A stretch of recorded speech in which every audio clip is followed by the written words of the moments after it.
My daughter-in-law left her phone at my house. It started ringing. On the screen was a photo of my husband. He died 5 years ago. When I opened the message, my heart almost stopped.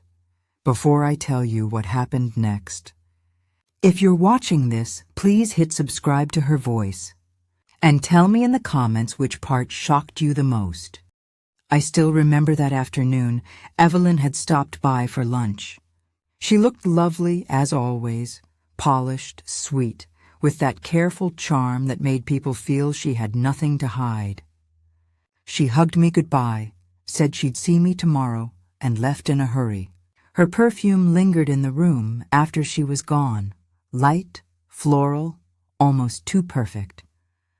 I cleared the plates, humming softly, until I noticed something lying on the counter near her cup of coffee. Her phone. At first I smiled. I thought I'd just call her later and let her know she'd forgotten it. But then the screen lit up. The phone started ringing. I didn't recognize the number, so I looked closer. And that's when the world around me stopped moving. Because right there, glowing on the screen, was his face. Robert, my husband. The man I buried 5 years ago. For a second, I thought my eyes were playing tricks on me.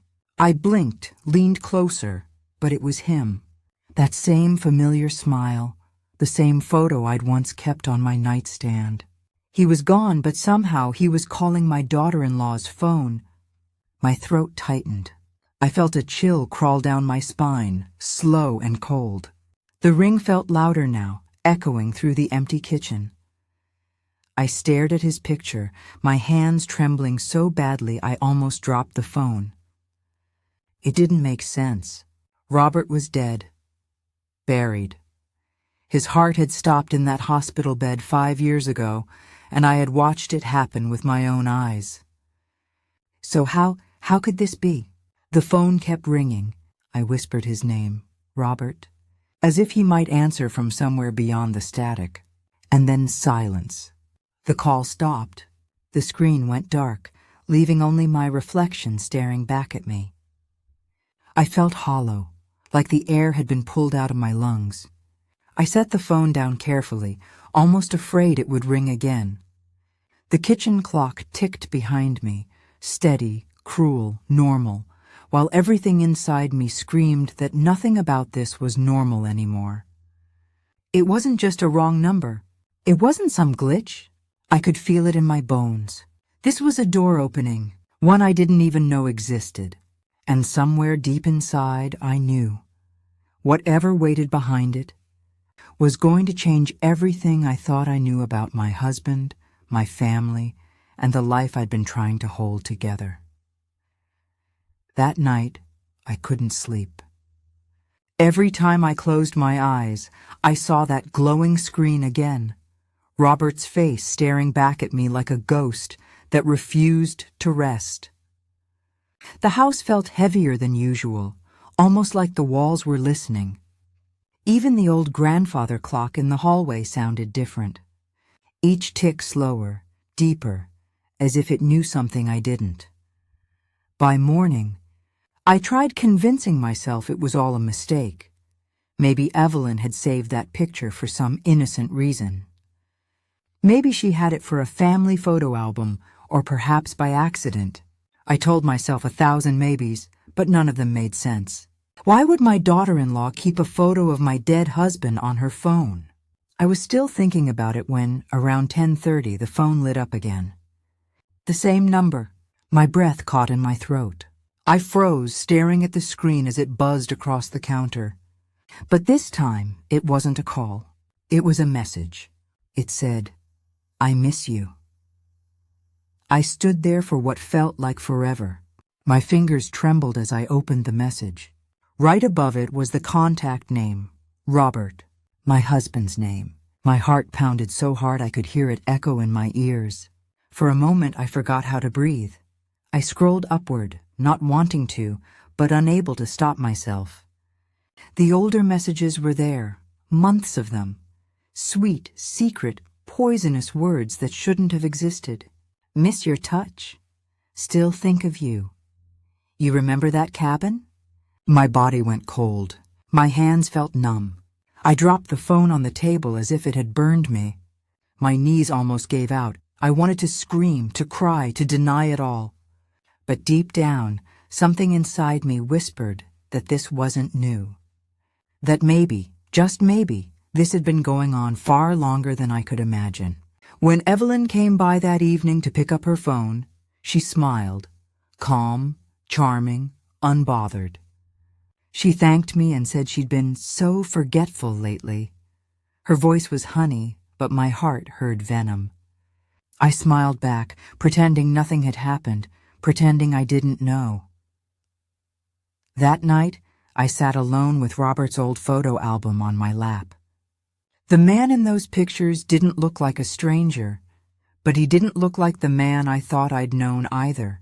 His smile seemed different now. I traced my finger over his face and whispered, "Why, Robert?" But no answer came, just silence. Heavy, endless silence. And as I sat there in that dim light, I knew something dark was hiding in my own home, and I wasn't ready to face it. Not yet. The next morning, I woke up with a strange ache in my chest. Not the kind that hurts the body, but the kind that sits deep in the soul. Evelyn's phone had been returned, but her face, her calm smile, and that one message haunted me. I tried to focus on chores, but everything felt hollow.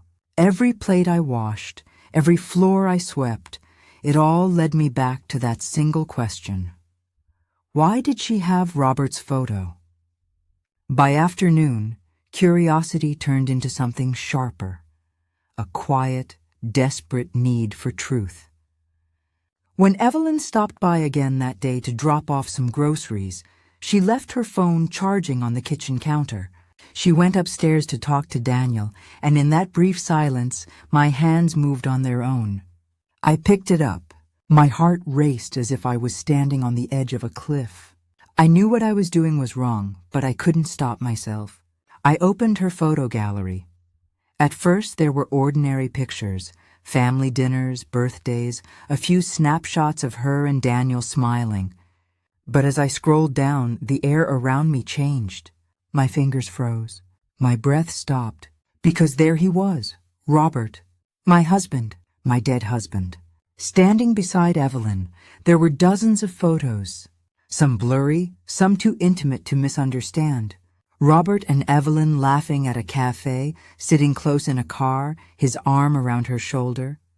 And one picture, one that broke me completely, was of Robert at the cabin near the lake.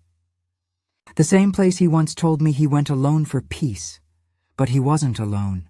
Evelyn was there, smiling, her face glowing with a secret I'd never been meant to see. My heart pounded so loud I thought they might hear it upstairs. I covered my mouth, fighting back the sob that tried to escape.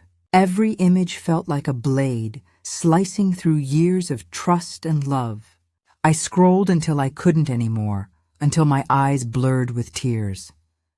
I wanted to throw the phone across the room, to destroy it, to erase everything. But I couldn't. Because these pictures weren't just proof of betrayal. They were answers to all the questions that had kept me awake for years. Robert's late nights, his sudden mood swings, his strange guilt before he died. It was all there, pixel by pixel. I locked the phone and placed it back exactly where it had been. My hands were shaking so badly I had to grip the edge of the counter to steady myself. Upstairs I could hear Evelyn's laugh, light, innocent, cruel. I looked toward the staircase and whispered under my breath, "You smiled in front of me while sleeping with him behind my back." The kitchen felt smaller, the air thicker. I turned off the lights, walked to my room, and closed the door. My legs felt weak, but my mind was sharp, clearer than it had been in years. Because now I knew this wasn't just betrayal. It was history repeating itself, and I was finally standing at the edge of the truth I'd been too blind to see. That night, I couldn't sleep. The house was quiet, too quiet, and every creak in the wood felt like a whisper from the past. I lay in bed staring at the ceiling, the faint moonlight slipping through the curtains and brushing across the old photograph of Robert on my nightstand. His smile, the same smile I'd seen in Evelyn's phone, seemed to mock me now. I turned the photo face down, but it didn't help. The memories came rushing back anyway. The nights when Robert said he had late meetings, the weekends he claimed he needed to get away. I used to believe him because I wanted to. I thought love meant trust, and trust meant never doubting the one you share your life with. But now every excuse had a new meaning, every silence, every distant look in his eyes. It all spoke louder than any confession ever could. I sat up, clutching the blanket against me, feeling that familiar ache in my chest, the one I thought grief had already taken from me. But this wasn't grief anymore. It was betrayal burning its way through my bones. I could almost hear his voice, that soft, steady tone he used when he wanted to calm me down. But tonight it felt like poison. My heart wouldn't slow down. I got out of bed and walked to the window. Outside, the streetlights cast a pale glow over the empty road. Salem had always felt safe to me, quiet, gentle. But tonight it looked different, like the whole town knew what I'd just discovered. The trees swayed in the cold November wind, and for a moment I thought I saw Robert's figure by the old maple, standing the way he used to when he waited for me to call him in for dinner. I blinked and he was gone, just shadows and my own imagination. I pressed my hand to my heart, whispering, "Why, Robert? Why her?" My voice cracked on the last word. I'd always thought the pain of losing him had broken me completely. I was wrong. The real pain came from finding out who he truly was, and realizing I'd been sleeping beside a stranger. Hours passed, but I couldn't stop replaying everything in my head. The messages, the photos, the lies that had sat quietly inside our marriage while I cooked his meals, washed his clothes, prayed for his health. He died holding my hand, and I wept for him as a faithful wife. But now, that memory felt dirty, like the love itself had died long before his heart stopped beating. By dawn, I was still awake. My eyes were swollen and my body felt drained. But inside me, something new had begun to grow. Not rage, not hate, but a quiet clarity. I realized I couldn't change what had already been done, but I could uncover everything that was still hidden. The truth had already knocked once on my door. Now I was ready to open it completely, no matter what it cost me. The next morning I made myself a cup of coffee, but it tasted like ashes. I couldn't stop thinking about those pictures, the ones frozen inside Evelyn's phone. I told myself not to look again, but my hands moved on their own. I unlocked her phone and opened the gallery once more. Each photo was a wound that refused to close.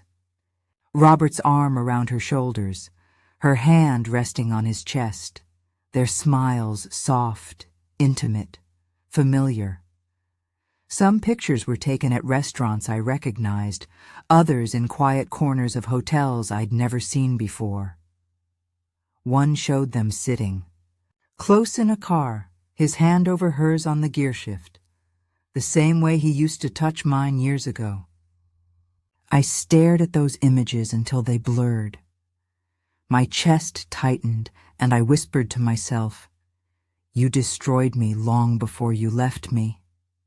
It wasn't anger in my voice, just a kind of broken truth. Every image told the same story, one I was never meant to read. A story of two people stealing moments while pretending to be loyal, pretending to be family. As I kept scrolling, I noticed the dates. 2 years before Robert died. 2 years of lies. 2 years of me sitting at home, praying for his safe return, while he was holding another woman, my son's wife.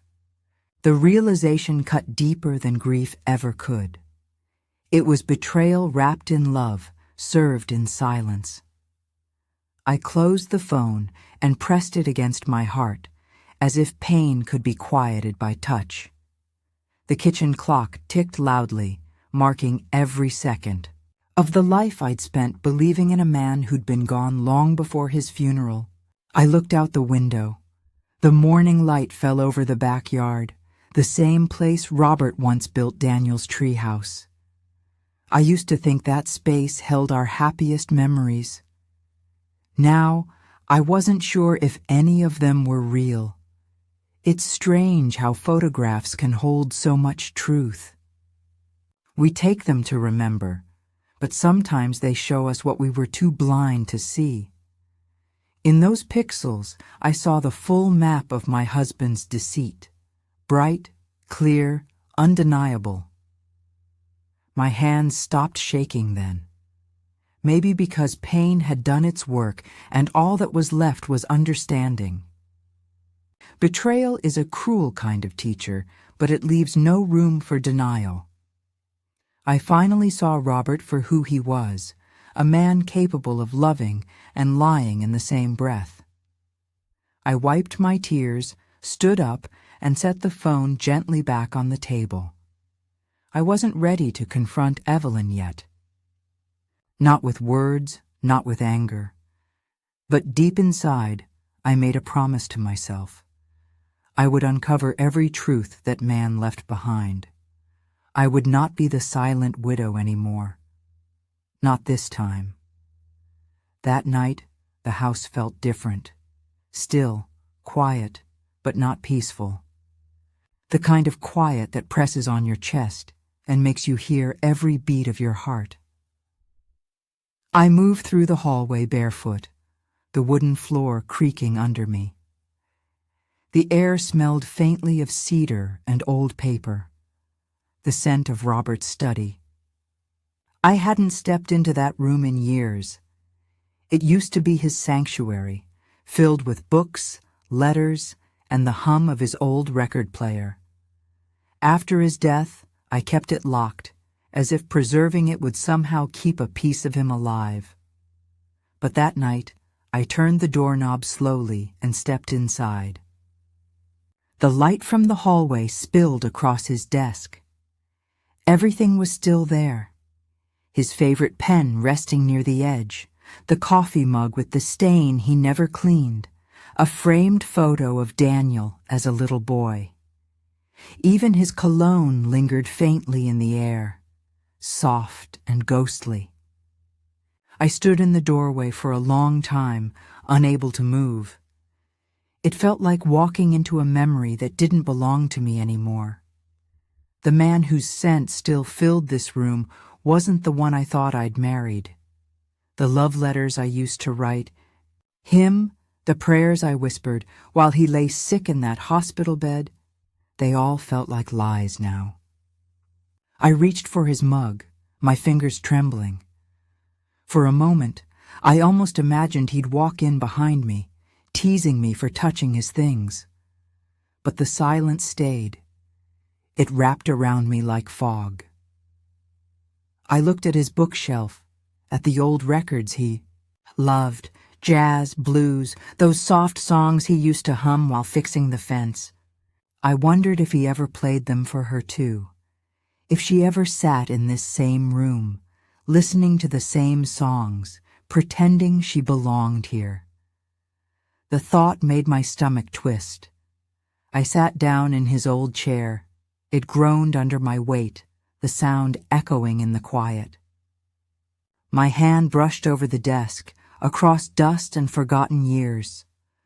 I wanted to feel him, to find something pure in all this ruin, but all I felt was emptiness. It's strange how love can turn into poison when truth steps in. Everything in that room once felt sacred, and now every object looked like evidence. His pen, his mug, his scent. They weren't symbols of love anymore. They were ghosts of lies, haunting the house I once called home. I stood up and looked around one last time before turning off the light. The darkness swallowed the room whole. I closed the door gently, but I knew the ghosts wouldn't stay behind it. They'd follow me, whispering through the walls, reminding me that sometimes what haunts us most are the people we once loved. 2 days passed, and I tried to convince myself that what I saw, what I felt, was enough pain for one lifetime. I cleaned the house, baked Daniel's favorite pie, even tried to sit with Helen for tea, pretending things were normal. But grief doesn't pretend for long. It waits. It lurks in small things, the ring of a phone, the sound of footsteps that don't belong. That afternoon, while folding laundry in the living room, I heard a familiar buzz, a vibration against the wooden table. Evelyn's phone, still here. I froze for a second, heart thudding before walking toward it. The screen lit up again. This time, it wasn't Robert's name. It wasn't a ghost from my past. It was something worse, something alive. The name on the screen read, Aaron. For a heartbeat, I didn't even remember who he was. Then it hit me. Daniel's cousin.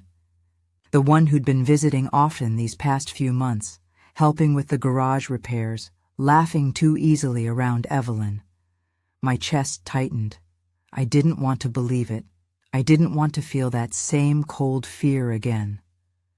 The phone buzzed. Once more, and a preview of the message appeared. Miss you already. Same place tomorrow? My knees almost gave out. I had to grip the edge of the table to steady myself. I stared at those words until the letters blurred into shadows. No, it couldn't be. Not again. I unlocked the phone with the same trembling fingers that once held my husband's hand as he died. The message thread opened, and my heart sank lower with every scroll. There were dozens of texts, recent ones, jokes, photos, private plans, the same tone of intimacy I'd seen before, but this time it was fresh. This wasn't a memory. This was now. For a long moment, I couldn't breathe. The betrayal wasn't buried in the past anymore. It was alive, breathing inside my son's marriage, eating through his life just like it had eaten through mine. I felt dizzy, angry, and strangely calm all at once. I placed the phone back down, my mind spinning like a clock with no hands. Evelyn hadn't just betrayed my husband years ago. She was still doing it, this time with Daniel's own blood. I walked to the window, looking out at the fading sunlight. The sky was pink and quiet, but nothing about it felt peaceful. Somewhere out there, Evelyn was smiling, unaware that her secrets were no longer safe. For the first time in days, I didn't cry. I just whispered to myself, "You never stopped." "Did you?" The phone buzzed again behind me, another message from Aaron, but I didn't turn around. I just stood there, still as stone, feeling something deep inside me shift from heartbreak to resolve. That was the moment I knew. This wasn't over, not by a long shot. I didn't sleep that night. I just sat on the edge of my bed, Evelyn's phone lying on the nightstand beside me like a ticking bomb. Every time the screen lit up, a part of me died a little more. I wanted to throw it across the room, to end it. But curiosity, or maybe instinct, kept me still. Something inside me whispered, "Don't look away, Margaret. You need to see this." So I picked it up again. The messages from Aaron went back months. Little notes, compliments, jokes, all sugar-coated with that same easy charm men use when they know they shouldn't be saying what they're saying. Then the tone changed. The texts became more intimate, filled with phrases like, "I can't stop thinking about you," and "He'll never know." I scrolled slower. The dates hurt. Every message lined up with the nights Daniel had worked late or gone on business trips. Every "miss you" was sent while my son was miles away, trusting the woman he loved. One message stopped me cold. "You remind me of him sometimes." Aaron had sent it. Evelyn replied, "Don't say that. He's gone. We're different." My heart thudded so loud I could hear it echo in my ears. He, she meant Robert, my husband. The same man she had once whispered those same words to. The same man whose picture had called her phone 2 days earlier. I thought about Daniel, his kindness, his trust, the way he always defended Evelyn, saying she just needed patience, understanding. My son loved her with a heart too pure for this world, and she had turned it into a game. I opened the last photo they'd exchanged. It was taken outside a small cafe downtown. Evelyn was smiling, her hair falling over her shoulder, Aaron's arm resting behind her. They looked comfortable, too comfortable. The timestamp said last week. I put the phone down and took a deep breath. The air in the room felt thick, heavy, like I was breathing through secrets. I realized then that love and betrayal aren't opposites. They live side by side, feeding on each other, until one finally wins. Evelyn thought she was clever, hiding behind sweet smiles and soft words. But she had left the door open, and I had stepped right through it. I had seen enough, not just to know, but to act. This wasn't just a woman's mistake anymore. It was a pattern, a trail of lies that had touched 2 generations of my family. As the night deepened, I turned off the lamp and sat in the dark, my mind steady, my pulse calm. For the first time, I wasn't lost in grief. I was preparing for something else entirely, because betrayal might break a woman's heart. But it also teaches her how to fight without ever raising her voice. And in that silence, I promised myself one thing. I would not let Evelyn destroy my son the way she destroyed my husband. Not again. I stood in front of the bathroom mirror, Evelyn's phone trembling slightly in my hands. The reflection staring back at me wasn't just my face. It was the weight of years. The lines carved by grief, shock, and the slow burn of betrayal. I whispered softly, almost to myself. First my husband. Now my son's blood. You didn't just break hearts. You buried them. I could feel the quiet ache spreading through my chest as I remembered Robert's gentle smile. The way his presence used to fill this house, and how quickly it had all crumbled into silence when he was gone. And now, seeing the same betrayal unfolding again, Evelyn with Aaron, my son's cousin, made the air feel heavy, almost suffocating. I held the phone closer, my fingers brushing against the screen, seeing their words, their secret conversations, and realizing the full pattern of her deceit. I remembered every detail I had glimpsed over the past week, the photos of Evelyn and Robert, the hidden lunches, the smiles that were meant to hide the truth from everyone else, the little gestures that only I seemed to understand now. The weight of it all pressed on me, and for a moment I felt dizzy, like the room was spinning gently around me. But then I looked at my own reflection, this older woman who had endured grief and loss, who had loved and lost and survived, and I felt a surge of clarity. I would not let this consume me. I would not let Evelyn's lies continue in silence. I set the phone down on the counter for a second and traced my reflection with a trembling finger, noticing the strength I had forgotten I still carried. This was no longer about anger alone. It was about truth. It was about my son, Daniel, and the right to protect him from the same pattern of betrayal that had haunted our family once before. I knew I needed evidence, a clear path to ensure that nothing could be denied or ignored. This wasn't about confrontation in the heat of emotion. It was about quiet, patient, undeniable justice. As I picked up the phone again, I thought of the words I would later whisper to Helen, words that had settled into my heart and given me resolve. Patience can be stronger than fire, and truth can be louder than any scream. Holding the phone felt like holding a key to uncovering everything hidden, to facing Evelyn with clarity, and to giving Daniel the knowledge he deserved. That morning, the house felt strangely still, almost waiting for me to make a decision I had been avoiding.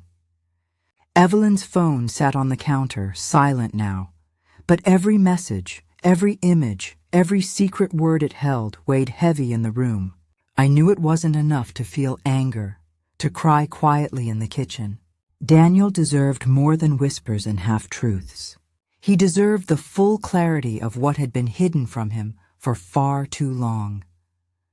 I picked up the phone again, tracing the edges carefully, and opened the latest messages from Aaron. Daniel's cousin. My son's cousin. The casual words, the flirting, the secrecy, all of it was laid bare, like poison dripping into daylight. It made my chest ache, but amidst the ache, a strange calm began to settle over me. I had to do this carefully. Not with shouts, not with a confrontation fueled by rage. That would only blur the truth.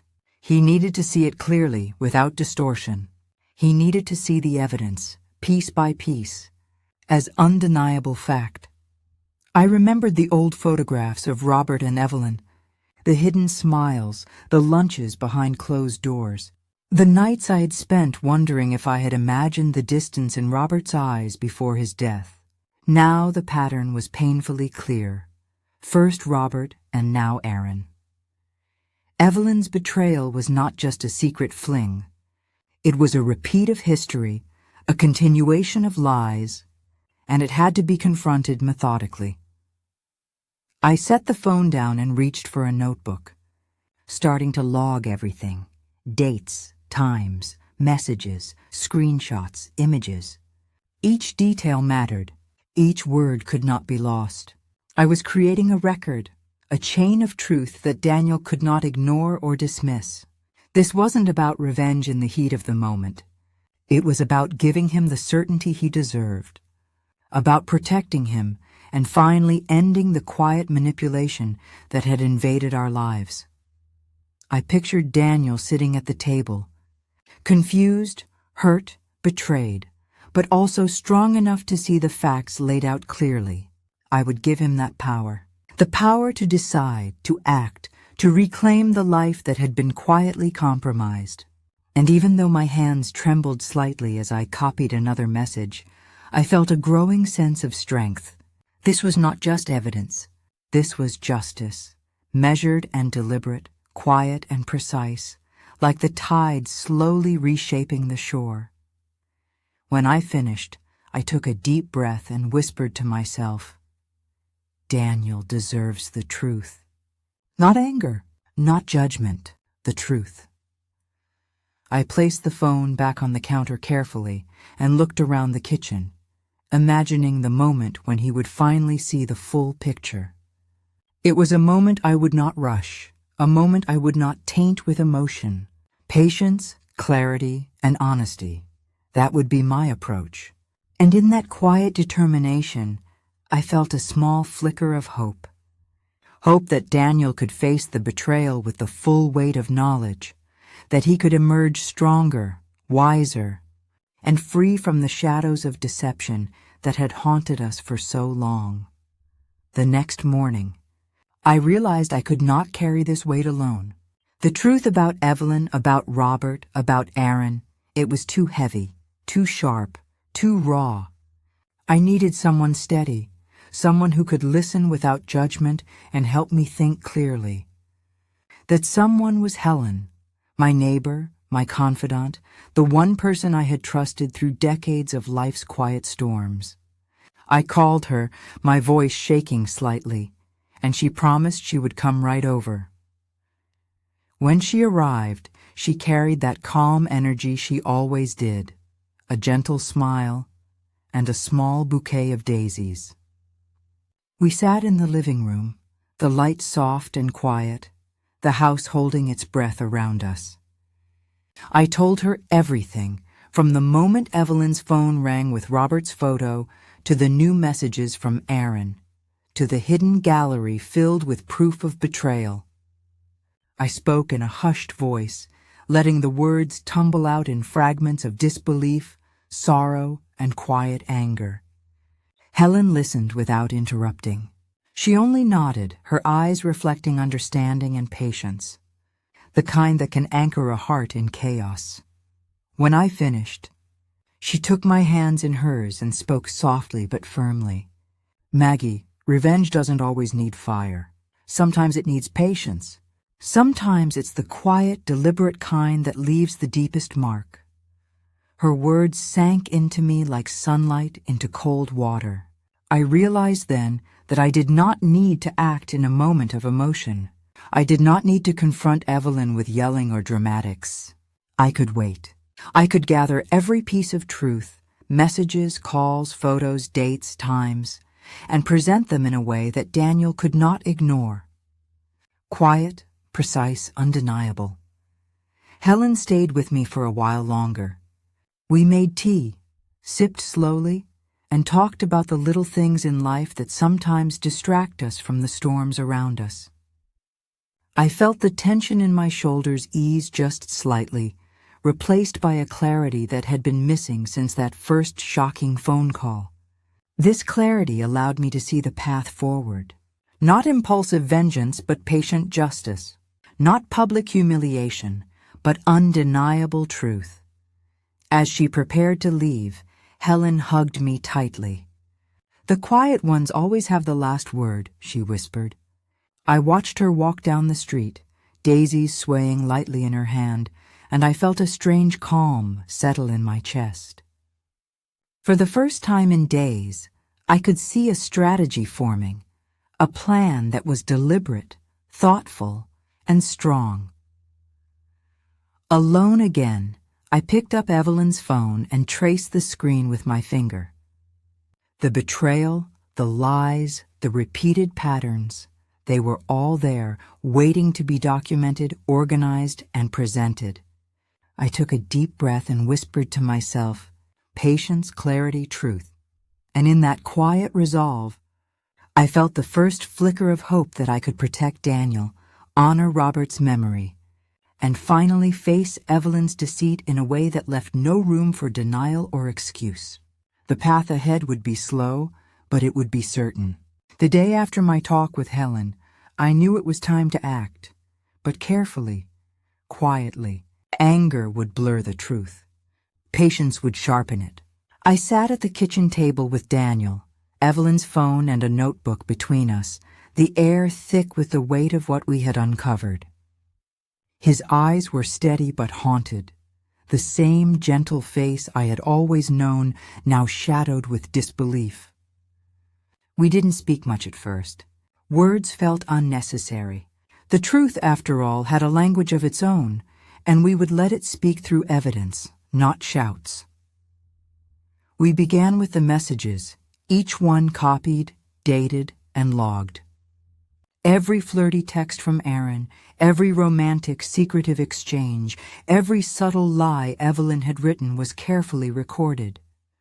We went through photos, one by one, arranging them in order, noting locations, dates, times.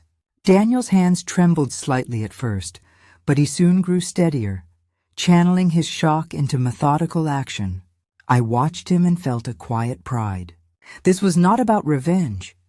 This was about clarity, about protecting him from further betrayal and ensuring that no truth could be twisted or denied.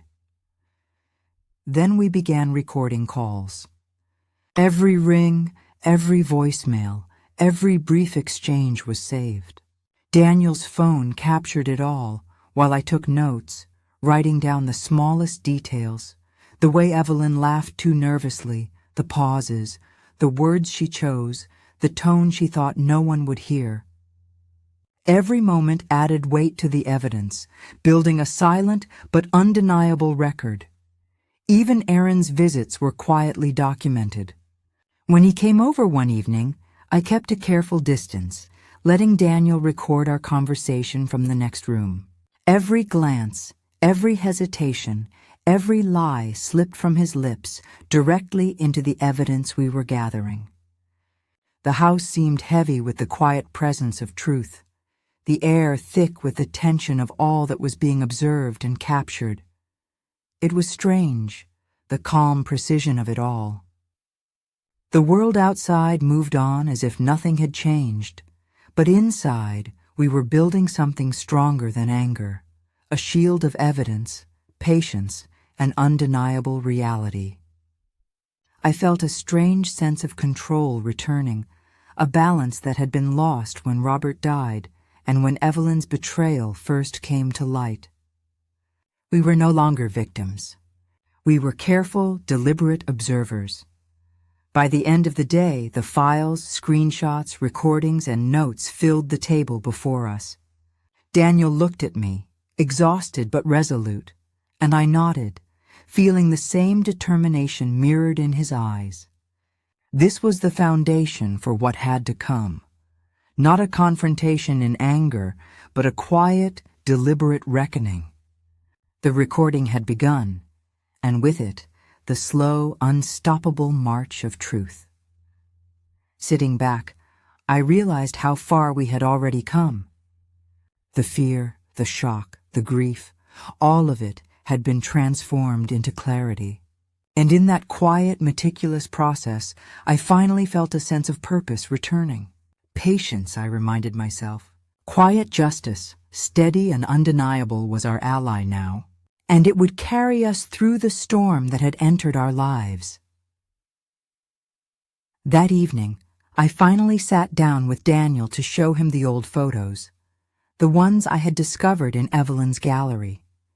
Each image felt like a knife pressing gently against my chest, yet I knew they had to be seen. Robert's smile was there in each frame, so familiar, so intimate, and Evelyn's face beside him, laughing quietly as if the world belonged only to them. Daniel's eyes widened as he picked up the first photograph. He didn't speak. He didn't even breathe audibly. I watched him carefully, afraid that any word might shatter the fragile calm he was clinging to.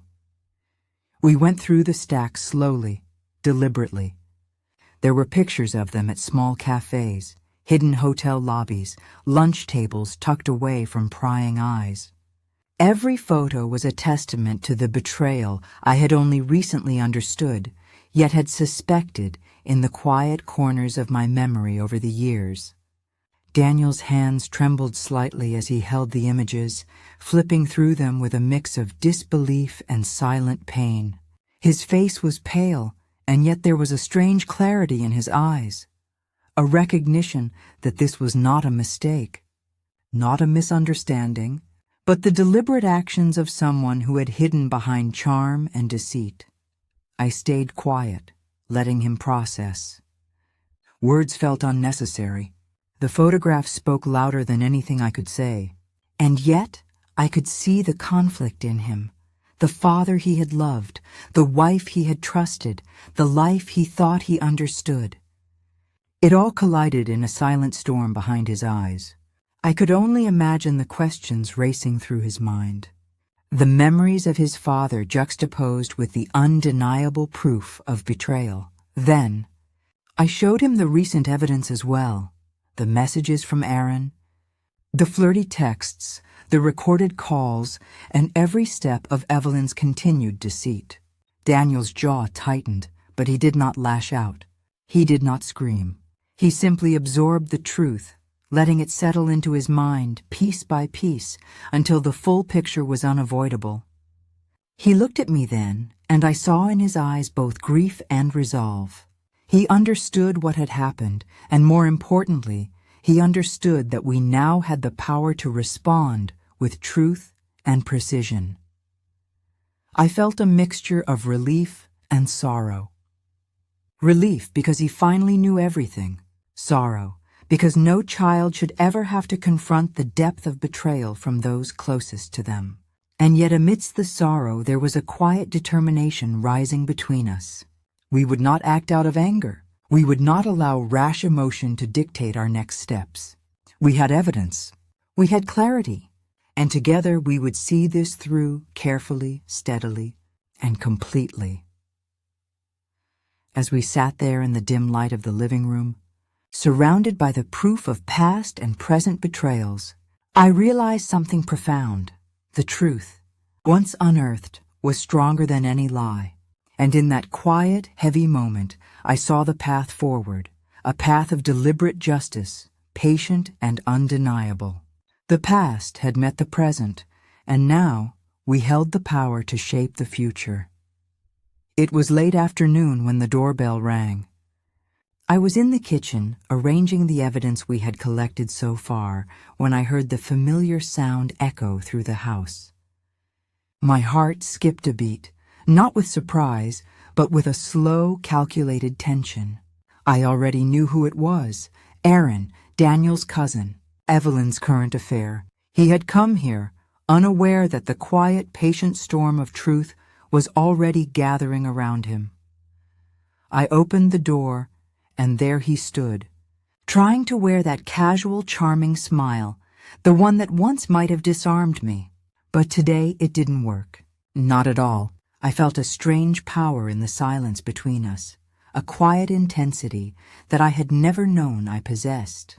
His eyes flickered, just for a moment, as if he sensed the shift in the air, but he quickly masked it with a polite nod. "Margaret," he said, his voice calm but tense. "I just wanted to stop by, check on things." I stepped aside, letting him in, but I made sure he noticed my calm, unshakable gaze. My mind was steady, every thought deliberate. I had no need to yell, to accuse, to confront him in anger. This was not a moment for theatrics. This was a moment for measured, undeniable truth. We walked into the living room, where Daniel's recordings and the organized evidence lay quietly on the table. I let my eyes meet his, cold and unwavering. "You remind me of someone who didn't live long after betraying his family," I said softly, letting the words hang in the air, their weight slow and deliberate. I didn't raise my voice. I didn't make a scene, but the meaning was clear. Every glance, every gesture, every secret he thought he could keep, it was already captured, already documented. The room, the silence, the evidence, all of it spoke louder than anything I could have shouted. Aaron's smile faltered slightly. He tried to regain composure, clearing his throat, but the tension had taken hold.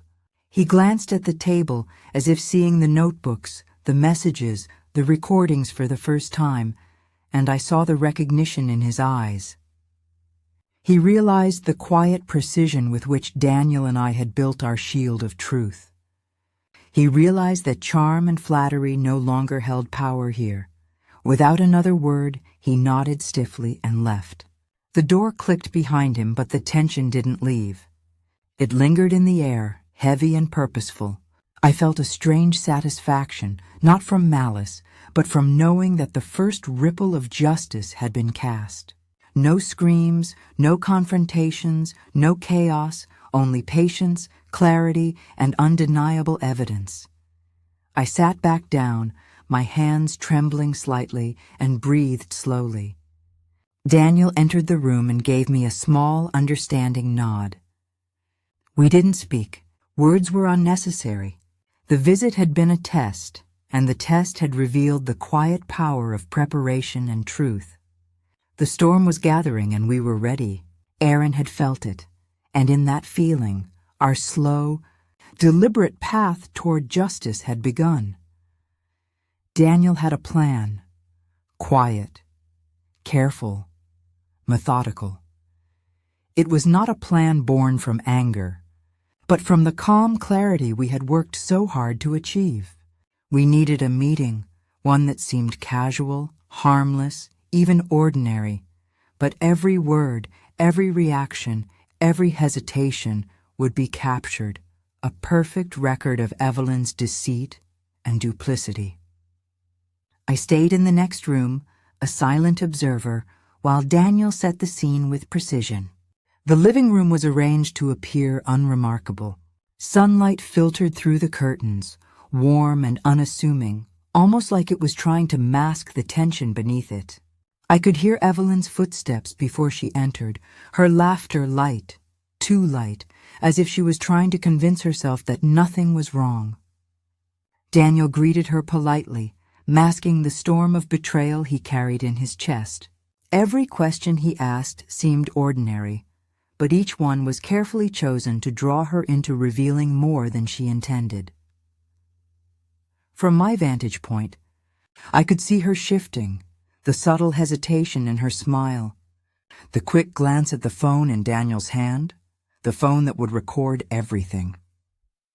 She tried to maintain her composure, laughter dancing on her lips, charm ready at the tip of her tongue, but the air in the house had changed. There was no room for lies here, not when every detail of her actions, past and present, was quietly gathering in the digital witness of messages, calls, and photos. Daniel's tone was soft, measured. "Evelyn," he said casually, "do you remember that lunch at Carmichael's 2 years ago?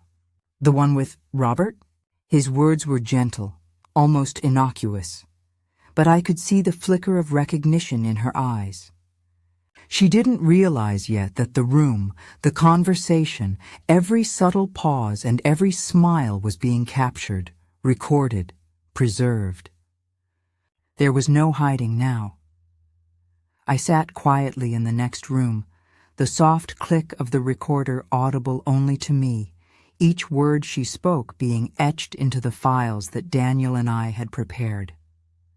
The trap was simple but devastating in its quietness, a combination of patience, truth, and observation. Every slip, every nervous laugh, every casual attempt to deflect would be recorded. It was a trap not of force, but of inevitability.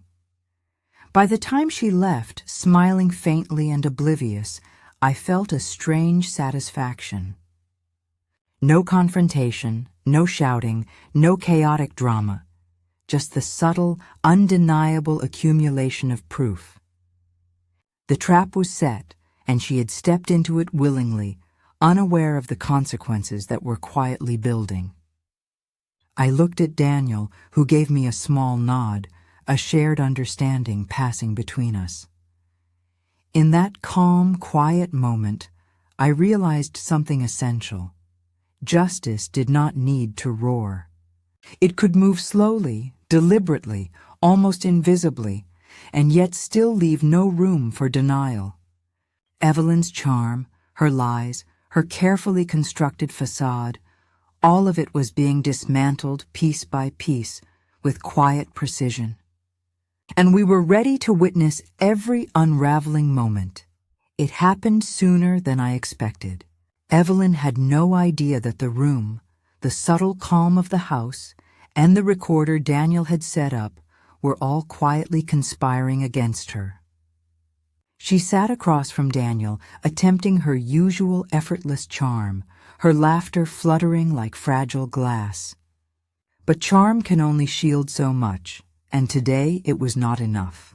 The slightest nervous twitch, the way her fingers fidgeted with the edge of the tablecloth, betrayed her. She was stepping into her own trap without realizing it.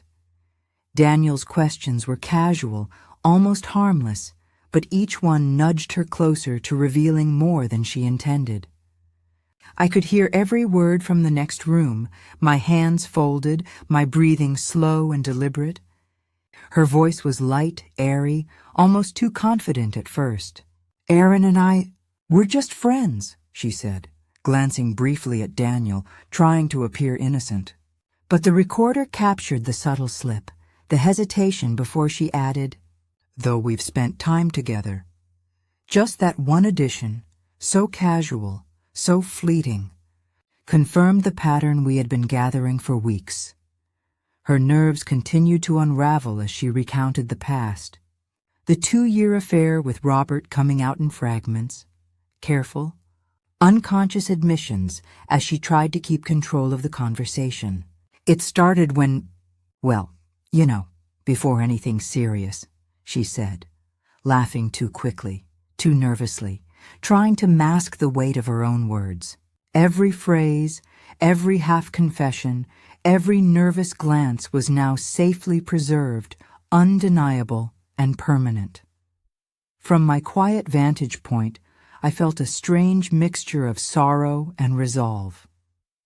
Sorrow for what had been lost, for the betrayal that had seeped into our family quietly, invisibly, over years. Resolve, because finally the truth was catching up with her. The carefully constructed web of lies she had spun was beginning to unravel, thread by thread, with the calm inevitability of justice. She had spoken too much, her need to justify and explain leaving footprints for us to follow. Daniel stayed composed, his voice gentle and measured, never betraying his inner storm. Every word she said was being recorded. Every hesitation, every confession noted in the digital ledger we had created. Evelyn, unaware, continued to reveal herself piece by piece. She laughed, she paused, she corrected herself, and all of it became proof, a record that could no longer be denied. By the end of the conversation, she left the room with a polite smile, oblivious to the quiet devastation she had left behind. The house returned to its stillness, the recorder humming softly, capturing the undeniable reality of her actions. Daniel and I shared a glance, a silent acknowledgement of what had just occurred. The trap had worked. In that stillness, I understood something profound. Truth, when gathered with patience and precision, is unstoppable. Evelyn's slip was not dramatic, not loud, but it was enough. Enough to ensure that the next steps we took would be guided by clarity, evidence, and quiet, unshakable justice. And in that calm, I felt the first real hint of relief. The storm of deceit slowly being contained. One undeniable confession at a time. That night, Daniel and I sat together in the quiet of the living room. The soft glow of the lamp casting long shadows across the walls. The recordings were ready, the gallery of photos, the messages, every step meticulously documented. For hours, we listened, watched, and absorbed the truth that had once been hidden in shadows and whispers. Every word Evelyn had spoken during the trap, every nervous laugh, every slight hesitation, now echoed in the room with a clarity that was almost painful. It wasn't just her current affair with Aaron that struck the weight of betrayal into my chest. It was the connection to Robert, the man I had loved and buried 5 years ago. Daniel's face remained stoic, but I could see the subtle tremor in his jaw, the way his hands tightened around the edge of the chair. He didn't need to speak. The truth had spoken for itself. I could feel the room thicken with it, a dense, undeniable presence that left no room for doubt or denial. Listening together, piece by piece, the past and present collided. The 2-year affair with Robert, hidden so carefully behind smiles and secret meetings, and now the ongoing betrayal with Aaron, a fresh wound layered over the old, long-healed scars. Daniel and I absorbed every detail, every confessional slip Evelyn had made, without realizing the weight of her words. It was overwhelming, but it was also empowering. The truth was ours now, fully, completely, and it was undeniable. I reached for Daniel's hand and he didn't resist. There was a quiet solidarity between us, born from shared pain and shared understanding. We didn't need to curse her or shout. We didn't need anger to define us. The evidence was strong, meticulous, and irrefutable. In that room, surrounded by the careful documentation of her betrayals, we finally had control. Control that had been stolen from us for too long. I whispered softly, almost to myself, "It's all here, Daniel." Every lie, every secret, every moment of deceit. He nodded, his eyes dark with emotion, but steady, grounded.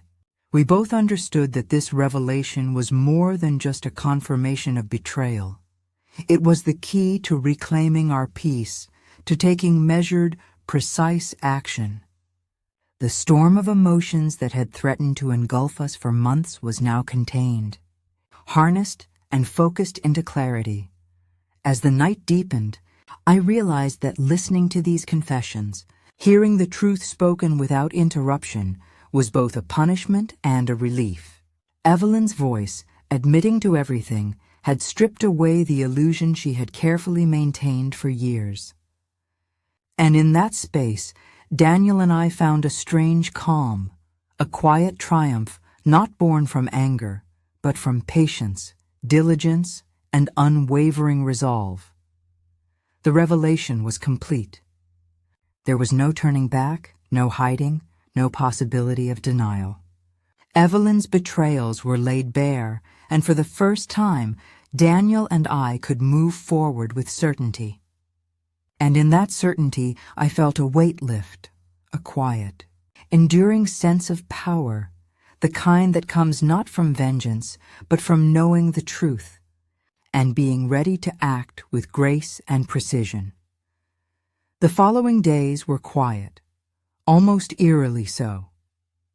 Daniel and I moved with deliberate care, presenting everything we had collected, the gallery of photos, the text messages, the recordings, to the authorities.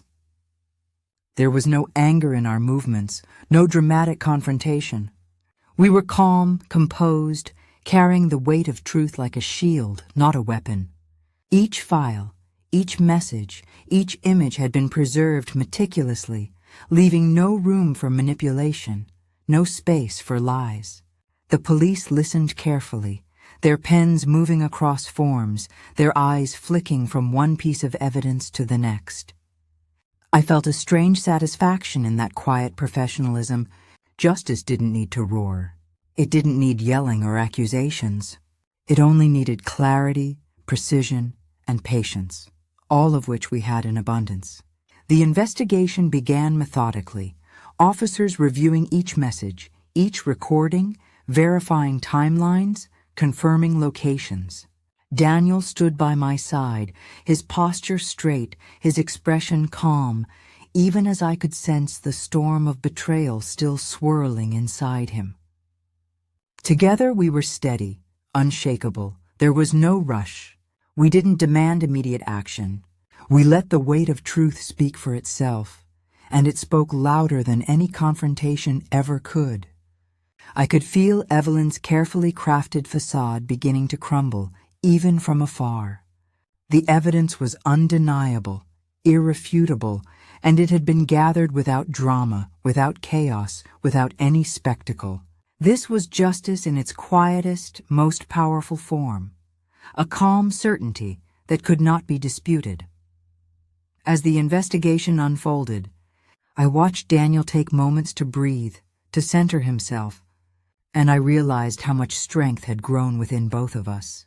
This was more than exposing Evelyn's betrayal. It was reclaiming the dignity that had been stolen from us.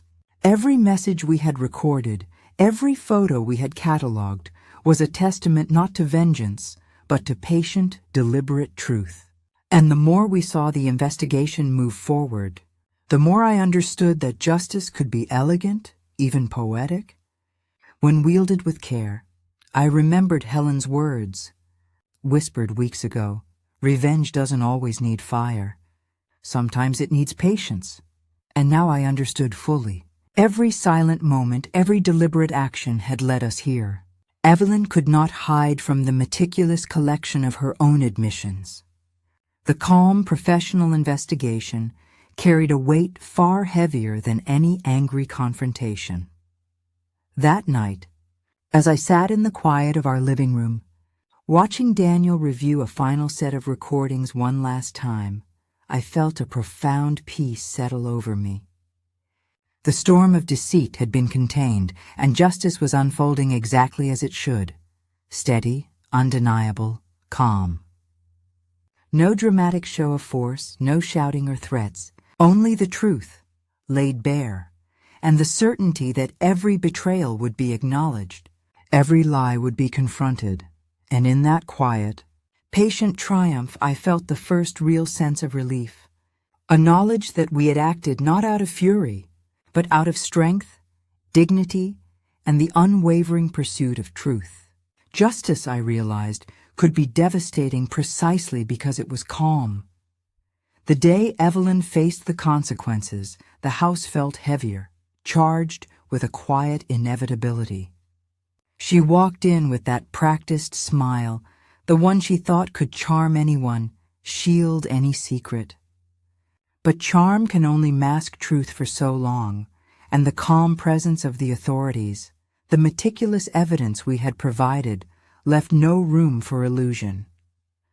The gallery of photos, the threads of messages, the recordings of her own words, all laid bare before her, stripped her of the control she had always wielded so carefully. I watched from the doorway as the officers questioned her, their tone professional, precise, never hurried, never loud. Evelyn's confident facade began to crumble almost immediately. Her voice, once smooth and persuasive, faltered, hesitated, stumbled over truths she had tried to bury in shadows. The denial that had served her so well in casual moments evaporated under the scrutiny of evidence. Every lie she had told, every secret she had guarded, now had a witness she could not manipulate or charm. Aaron stepped aside quietly. His presence diminished, powerless, a reflection of the consequences his choices had brought. Daniel remained silent, composed, observing, as if the full weight of truth was now settling into the spaces she had once filled with deception. His eyes held no anger now, only the clarity of one who had seen betrayal with unflinching honesty and had survived it. He didn't need to speak. The evidence, the calm investigation, had done what confrontation never could. Evelyn's fall was quiet, deliberate, and irreversible. No shouting, no dramatic collapse, just the slow unraveling of a life built on lies. Each admission she made, whether voluntary or prompted by the careful questions of the authorities, confirmed everything we had suspected. The betrayal with Robert, the current affair with Aaron, every thread connected, every secret illuminated. And in that illumination, her carefully constructed world collapsed piece by piece. I felt a strange mix of emotions, relief, sorrow, and a soft, quiet satisfaction. Relief that the truth had emerged fully and clearly. Sorrow for the part of our family that had been wounded, for the trust that had been shattered. Satisfaction because justice, patient and precise, had been served without a single outburst or reckless act.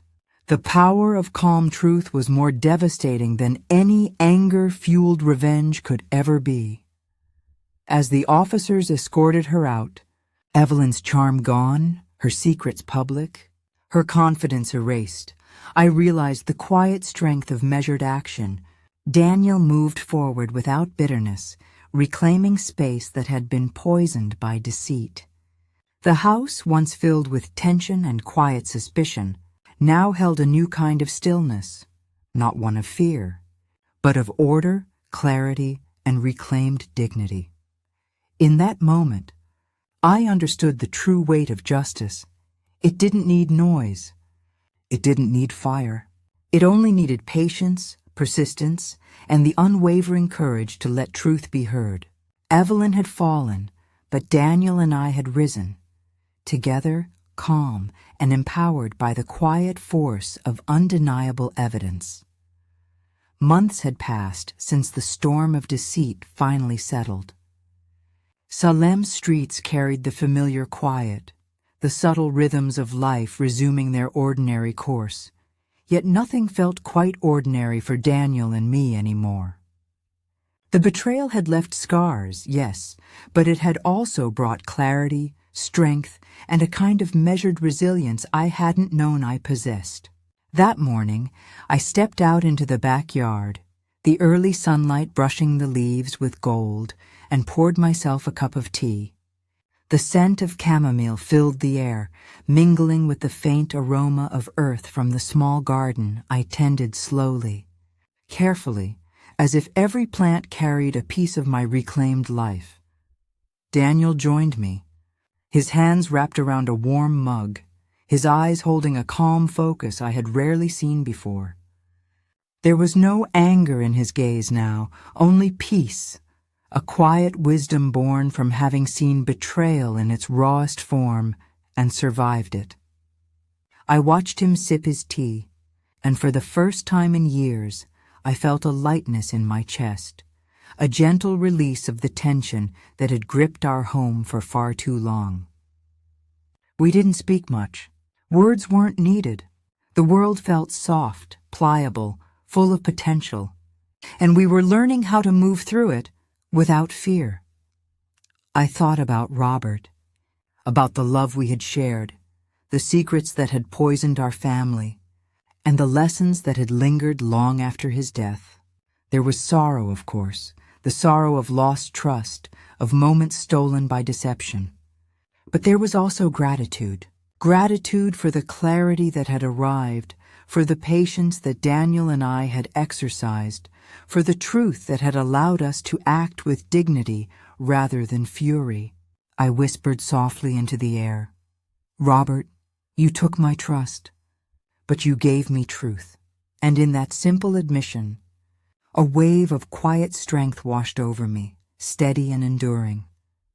The house felt lighter now, infused with the stillness that comes after storms have passed. Daniel had begun rebuilding his life, carefully and intentionally. He returned to work with focus, reconnecting with friends, nurturing a new sense of independence that had once been overshadowed by grief and betrayal. I watched him, proud, relieved, filled with the deep, unspoken understanding that we had weathered something few could comprehend and emerged with our hearts intact, stronger than before. I lingered in the backyard a little longer, my hands wrapped around the warm cup, listening to the soft hum of everyday life, a neighbor's dog barking in the distance, leaves rustling under the breeze, the distant laughter of children on the street. It all felt like a gentle promise, a reminder that peace is possible, even after profound hurt. My heart, once heavy with grief and doubt, now carried a quiet rhythm, steady, calm, patient. And I knew this, that life would continue, challenges would arise. But we had learned something fundamental, that patience, truth, and calm resolve hold a power far greater than anger, vengeance, or haste. As I watched Daniel smile faintly, the sunlight catching his hair, I felt a soft, enduring pride in the satisfaction of a life reclaimed, a family restored, and a heart finally at peace. Thank you for listening to my story. Sometimes silence teaches more than words. Don't forget to subscribe and share your own story in the comments. Maybe your voice will be next on Her Voice.